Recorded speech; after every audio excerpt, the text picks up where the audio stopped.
Welcome back everyone, and today we're talking about 12 updates that ERLC needs to add. I put this list together with my recon team and highlights features on all teams which are either missing or outdated and would improve gameplay in some capacity. Help us get to 500,000 subscribers before the summer update, and let's get straight into this. First up, a helicopter revamp. There's plenty of things they could add to the helicopter system as it hasn't been updated in the last 5 years, but we're only going to go over a select few that I've come up with for this video. First off, remodel the helicopter, which will then allow us to add custom liveries. I think the helicopter model is due an update anyways, and this would then allow us to customize it even more for private servers. In Emergency Handbag's latest update, they added helicopters, but instead of flying in from outside the map, they actually take off and land on top of helipads, which are mounted on the police station roof. Again, a small feature, but it would be nice to see the helicopters a bit more. And there's no reason why the helicopter couldn't be brought to more teams, which would open up so much more functionality. And they could implement a similar system to that of Firestorm, where you can actually call in a water drop. In their case, they're using a plane, but it would fly overhead, dump the tank of water over a brush fire, and then fly off. There's so many use cases for a helicopter in ERLC, and this isn't even exploring the option of having players fly them themselves, because I think we all know how chaotic that would be in public servers. Secondly, a map editor overhaul. People have been really creative in how they're making the most of the system that we have been given, but if they want to call this a proper map editor, they really need to give us more freedom and functionality. The main features being removing any of the restrictions around the map, allowing us to stack props, giving us basic shapes, better rotation tools, allowing us to scale items, so increasing the size of the fence, decreasing the size of the fence, and better rotation. And there are so many new props I can think of that could be added, some of which are already modeled and in-game. Custom signs would be incredible for borders, metal swinging gates, furniture, cars, damaged props, damaged cars, trees, bushes, plants. Again, the list is basically endless. Number 3, simple boats. When I say simple, I really do mean it. This one may be a bit controversial here, but I'm only talking about dinghies, ribs, and small fishing crafts, some of which we already do have floating in the lake. I think it could be tied into new roleplay opportunities, we could have different calls for it, new way to go fishing in the game. It could just be a bit of fun. We do have a massive lake in Springfield, which basically serves no use right now. And hey, if we do have a map update at some point, which expands the river or lakes we have in game, that could be a perfect time to bring those in. Number 4, a prison revamp. Similar to the helicopters, there is so much they could add here, but I'm only going to touch on the basics. With a building revamp, it would be nice to see a proper visitor area, make it so that police can open cell doors. A lockdown system would be insanely cool for role plays. Also need a proper yard area and add more to the booking room, such as an actual camera for mugshots and updating the holding cells. And if the devs wanted to go the extra mile, they could even add an escape system. Whether that is stealing a key card, breaking through a wall, or going through the sewers. You could then be escaped from the prison with a 5-star wanted level and all the police looking for you. I think that would be really cool on public servers and even bring roleplays for private servers, so it's a win-win for both. Number 5, animations.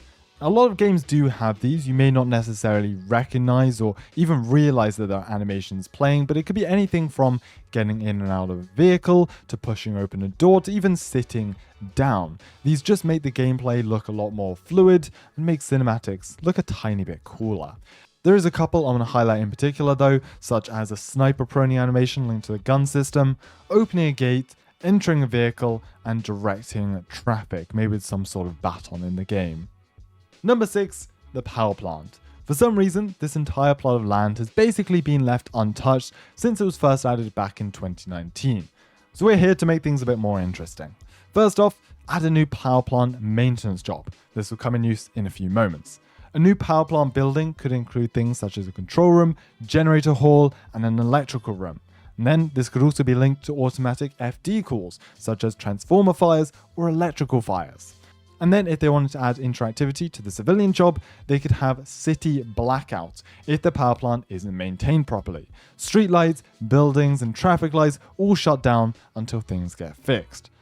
Number 7, major server calls. These were added back in the summer update of 2022, but we never received any new ones. So here's a couple of cool ideas which I think they could add. A sinkhole could open up on any of the city roads really, cars fall in, DOT have to repair it. Landslide could be up higher up park or down in the county. DOT have to clear that. Flooding around the map could be linked to basically every department, although I'm not entirely sure how they would pull that one off. A building collapse would be a really interesting one to see the fire department have to deal with, and to wrap it up, another hazmat call. Number 8, police gear. I don't really have too much to say about this, but I've been given some pretty cool ideas. So, revamp the safety rope. I think we should have a proper rappelling system in the game, because this could be used for so many different buildings. Now that there are multiple buildings that have multiple stories, before it was just a hospital, now we've got buildings all over the county that you could actually rappel into and could be a core gameplay feature for police. It'd also be cool for gas masks entering the bank.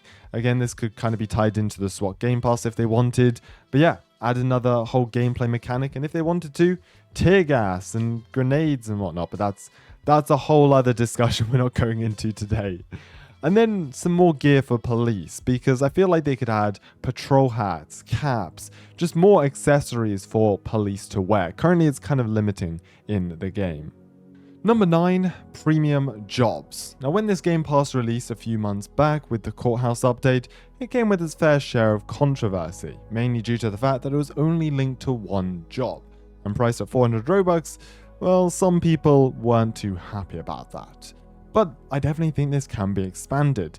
The idea of premium jobs, at least to me, feels like high-paying jobs. So a judge makes sense. You could also incorporate a doctor into there, redo the doctor team at the hospital, incorporate it with some new features, roleplay functionality and tools. That could be added into the Game Pass. Corrections officer at the prison. As I was suggesting before, if they do actually revamp the prison, a corrections officer job would be incredibly fun. Could control lockdowns, manage prisoners, you'd be able to unlock doors, open the yard, etc, etc. Now, those are the only 2 examples I have, but if you've got any ideas, let me know in the comments below. I'd love to read through them. Number 10, into the double digits, user interface overhaul. As my Raccoon team rightfully pointed out, there are several parts of the game's UI which do feel outdated and a bit mismatched, and would be nice to see it revamped. First off being the map editor. This does feel a bit cluttered, it's really hard to find certain props. It would be so much nicer if they were broken down into separate categories and there was a better way of sorting map layouts, because it is just this massive long list right now.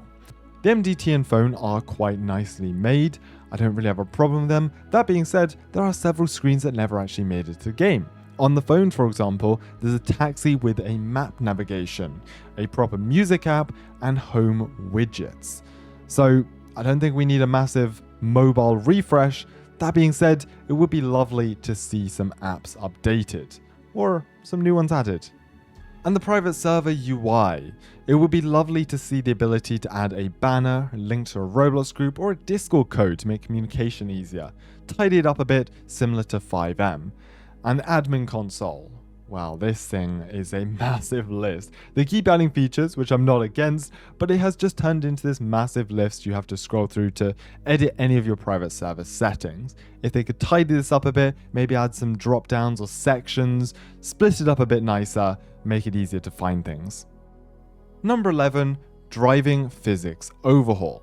Now this is a bit of an interesting one, because just over a year ago, PLC hired Ched, who is a vehicle chassis scripter, a very talented one, and I played multiple of their games on this channel here, but we haven't heard anything since, and there obviously hasn't been any updates to the vehicle chassis as of yet. Now they're still employed with PLC, so maybe it is just a matter of time until we get a massive vehicle physics overhaul, but that is the question really.